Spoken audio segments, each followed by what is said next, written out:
Hello, I am Sneha Trulle from Shiva Valley School studying in class 8. Today I am going to tell you one story about a selfish giant. In a small civilized village there was a selfish giant.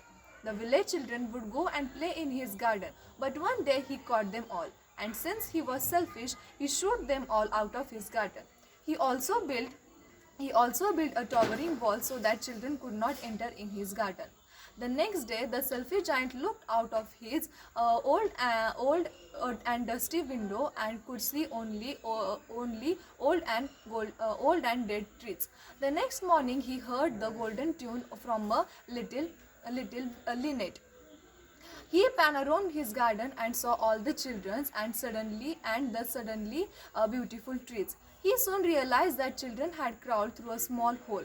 The not more selfish giant saw a little child in the tears. The now selfless giant helped the child up to the blooming tree because he could not reach tree as he was too small. After that evening, playing with the children, he never saw the child again. Many years later, the giant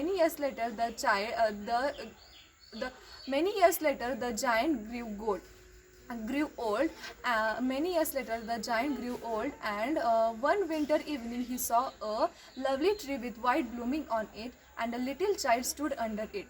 The child was wounded, which made the giant angry. The giant told the child that he will not slay the man who had hurt him.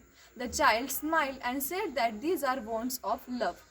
Later on, the children find the giant dead under a tree with white flowers covered on it.